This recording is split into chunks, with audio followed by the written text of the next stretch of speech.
Hola, buenas noches. ¿Qué tal, Seferino? ¿Cómo estás? Muy bien, en plena campaña. En plena campaña. En plena campaña tenemos un programa realmente importante hoy, pero nuestro primer invitado es el fiscal general Germán Moldes. Y vamos a aclarar que al fiscal lo teníamos invitado hace algunas semanas, porque hoy justamente salió la información, hoy a la tarde, de que fue procesada nada más y nada menos que Gil Carbó. ¿Y por qué lo aclaramos? Lo aclaramos porque... Porque yo no estoy en campaña. Porque él no está en campaña, ahí está. ¿En campaña para suceder? Para nada, no, no, seguro que no, eso seguro que no. Pero quiero decir, usted dice en plena campaña, digo, no. En plena campaña. Están sus invitados posteriores, ¿no? No, y la Vamos gente a ve tener... lo que estamos sufriendo con esta campaña, ¿no? Sí, sobre todo cuando escuchamos radio. Los que escuchamos radio sufrimos más. Y televisión ni le cuento. Las publicidades. Bueno, fiscal, inevitable preguntarle a un hombre de la justicia cómo se vivió este procesamiento de Gil Carbó. Yo no les sabría decir cómo se vivió, porque la verdad que todavía no lo viví, en el sentido de que me enteré por los medios hace un ratito, y cuando venía para acá, en el teléfono, leyendo la resolución de Ercolini, que por otra parte es muy larga, son más de 200 hojas, y mi conocimiento de la causa es muy parcial, y tenemos la obligación de actuar con mucha responsabilidad, de ser muy parcos en lo que vamos a decir, porque yo el otro día que me encontré con usted en un shopping, claro, y yo se lo decía, estamos asistiendo a un momento en el que la falta de argumentos de las defensas para encarar la representación de algunos de los procesados de las causas que están haciendo más ruido, hacen que se agoten todas las artimañas, las triquiñuelas y las martingalas para tratar de tirar la pelota al córner. Es decir, por lo menos dicen, demoremos lo inevitable. Usted dice por ahí, dice usted algo que se ha utilizado. Claro, o sea, yo no corro el riesgo de prejuzgar por la sencilla razón de que yo no juzgo. Yo soy una parte, o sea, los abogados defensores son una parte y los fiscales somos otra parte. Ellos luchan, pelean por demostrar la inocencia de sus representados y nosotros por la acusación. Pero usted dice que la estrategia es demorar. La estrategia en todos los casos es demorar. Si yo les dijera, vamos a explicarle un poquito esto al público. O sea, yo soy fiscal en la Cámara Federal y soy el único fiscal de la Cámara Federal, no obstante los reiterados esfuerzos que se han hecho para tratar de evitarlo y de poner otros fiscales que fueran afines a la procuradora hoy procesada. Pero sigo siendo el único fiscal. En consecuencia, todas las causas, más tarde o más temprano, llegan a mi conocimiento porque siempre hay un recurso de apelación, de nulidad, de lo que sea, que las hace llegar a la Cámara. La cantidad de firmas que yo estampo al fin del día en resoluciones donde la Cámara le dice a los abogados, no señor, esto que usted plantea es una pavada, se lo dice en términos jurídicos. Y esto no es porque el abogado ignore que es una pavada lo que pidió, pero que le sirve para estirar unos días y luego inventará otra. Yo tengo inclusive un colega de ustedes hace un tiempo, dio a conocer un intercambio de mails en los que había una abogada, a la cual yo quiero mucho, que se refería a una recusación que me iban a hacer a mí en la causa de Abona, y decía, le mando el borrador de la recusación que le vamos a hacer a ese Bocazas, el Bocazas era yo, evidentemente. Ya sabemos que no va a funcionar, pero por lo menos vamos a ganar un poco de tiempo y le vamos a complicar la vida. Se lo mandan un mail. Bueno, ese es el espíritu general de las defensas. ¿Pero por qué? ¿Por qué no se...? Porque ellos podrían decir, bueno, vamos a defender jurídicamente a nuestro defendido ya que no ha cometido delito alguno. Bueno, eso seguro que lo dicen. El problema es que muchas veces es muy difícil encarar en términos de detalle la demostración de esa aseveración, porque por ahí los defendidos han dejado los dedos marcados en todos lados. Entonces se hace complicado. Yo he ejercido la profesión, entre otras cosas que he hecho. He ejercido la profesión muchos años, pero es la verdad en otras épocas. Yo abandoné el ejercicio de la profesión en el año 90. Y había un poquito más de dignidad en ese sentido, y también un poco más que ahora el que dirigía la estrategia de la defensa era el abogado, en cambio ahora el que la dirige es el cliente. Y el abogado tiene que adaptarse a las exigencias del cliente, sobre todo cuando los clientes son poderosos o lo han sido, y están en juego cifras millonarias en concepto de honorario, ¿no? Ahora, fiscal, estamos viviendo tiempos muy especiales porque hablábamos de tener a la Procuradora de la Nación procesada y también me gustaría compartir con usted, hace creo que 48 horas, la expresidenta de la Nación comparaba al estado actual de la justicia con el grupo de tareas de la época de la dictadura militar. La escuchamos y quiero su opinión, por favor. Me asusta un poquito. ¿Se asusta? No, pero después le cuento por qué. Bueno, a ver, vamos a escucharla.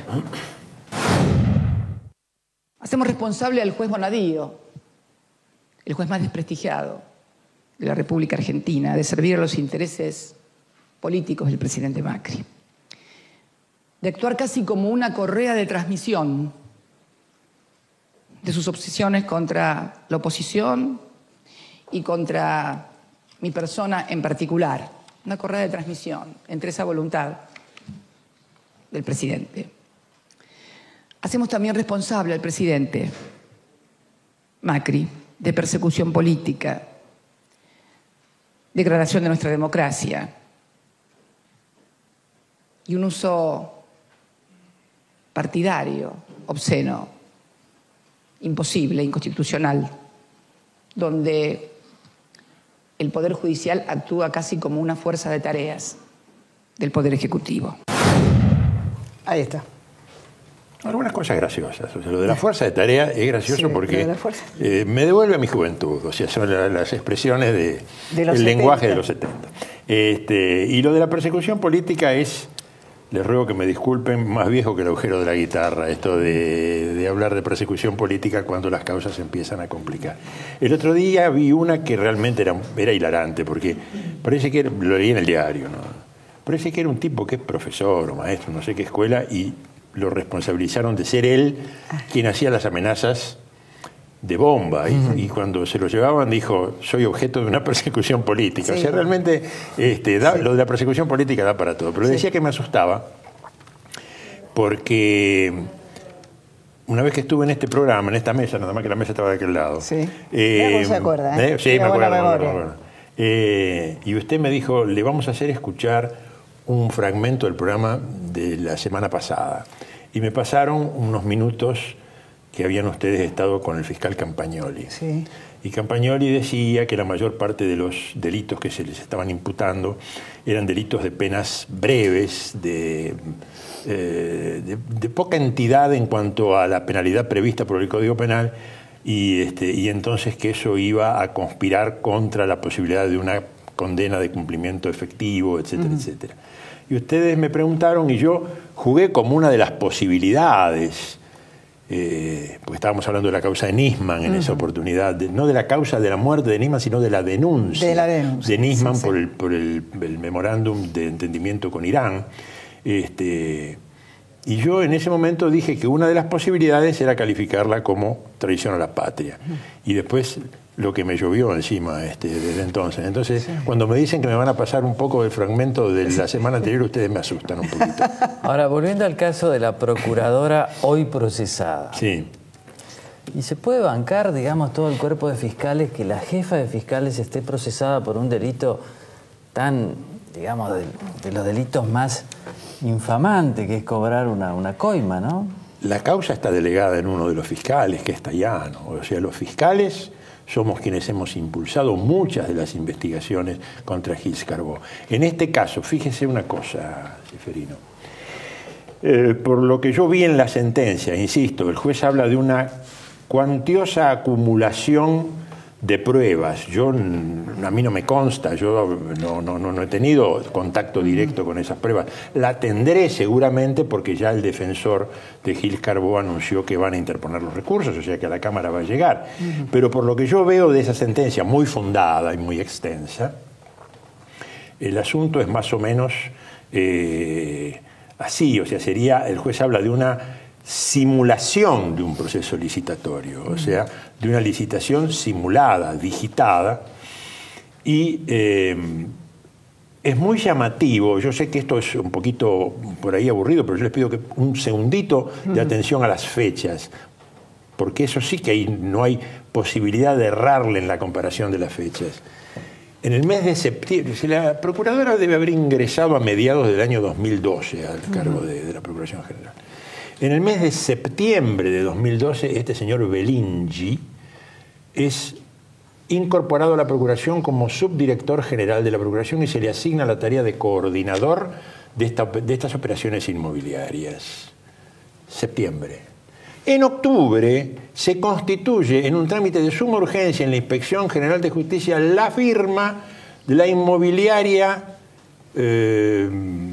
Jauregui Berri, que es la que se lleva casi 8 millones de pesos de comisiones, comisión totalmente desproporcionada con los cánones habituales del negocio inmobiliario, y de ese dinero 3 millones van a parar a un tal Juan Carlos Til, agente de seguros o corredor de seguros o cosas así, sin ninguna vinculación con lo que tiene que ver con lo inmobiliario, y que resultaba ser el medio hermano de Belingi. O sea, asume, nombra a Belingi, se constituye de urgencia una inmobiliaria que el único negocio que hace es este, que consiste precisamente en la compra del edificio de la Procuración en la calle Perón. Es todo muy sugestivo. Entonces, cuando tan es así que ella no discute en su declaración indagatoria el carácter presumiblemente ilícito de la operación. Dice, es una negociación oculta. O sea, no lo discute. O sea, se hizo todo esto sin que yo me enterara. Pero es muy difícil porque hay muchos papeles que tienen su firma. Bueno, habrá que verlo. Doctor, ¿usted cree que hemos avanzado de la última vez que estuvo acá? Incluso le pregunto, en la causa Nisman, porque han aparecido, hay una nueva autopsia, la indagatoria del juez Bonadío, en una causa que la propia Cristina reconoce como la más temida. ¿Se abre una posibilidad de esperanza en conocer la verdad? Estamos hablando de dos causas distintas. Sí. Claro. Lo de la autopsia tiene que ver con la muerte de Nisman. Claro. Yo esa causa nunca la vi. Y nunca la vi porque la causa, usted recuerda, que tramitó en el fuero ordinario, delegada en la doctora Fein, fiscal ya jubilada, y en la jueza Palmaguini. Luchamos muchísimo para que la causa pasara al fuero federal, porque solamente así podía ser investigada también la hipótesis del homicidio. Y ahora se ha avanzado en eso, pero mal haría yo opinando sobre esa causa que nunca tuve a la vista. De la otra sí puedo hablar, de la denuncia de Nisman. Exacto. Puedo hablar porque la denuncia la conozco bien. La conozco bien porque peleé durante 2 años para que se abriera a la investigación.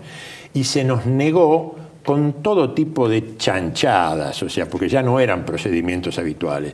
Era tal la presión que ejercían para que la causa no se investigara, que más de 4 sucumbieron a esa presión. Sí, claro. Ahora parece que tan mamarracho y tan locura la denuncia de Nisman no era, porque avanzó a tal punto que en este momento están citados a indagatoria por encubrimiento del atentado a la AMIA. Son muchos los que están citados, son una larga lista. Sí, señor, son muchos.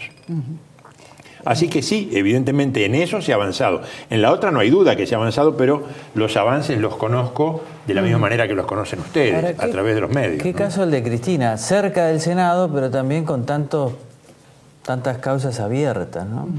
Sí. ¿Qué comentario? ¿Qué me dice usted? ¿Llegará a sentarse al Senado? Yo no lo sé, yo soy muy poco aficionado a la ciencia ficción. Ahora voy a ir a ver Blade Runner, ya saqué las entradas para este sábado. Excelente película. Después les cuento, entonces, después que vea Blade Después Runner. Después lo invitamos y hacemos una crítica de cine acá, si le parece bien. Doctor, le hago cortita una pregunta. Ya el hombre de experiencia dentro del Poder Judicial, ¿ustedes sienten hoy que hay como una presión y una demanda social, mediática sobre el Poder Judicial? ¿Cómo la viven ustedes? Claro. Yo siempre he pensado que, como decía Obdulio Varela, que era el capitán del seleccionado uruguayo en el Mundial del 50, los de afuera son de palo. Los de afuera son de palo. O sea, el partido se juega adentro.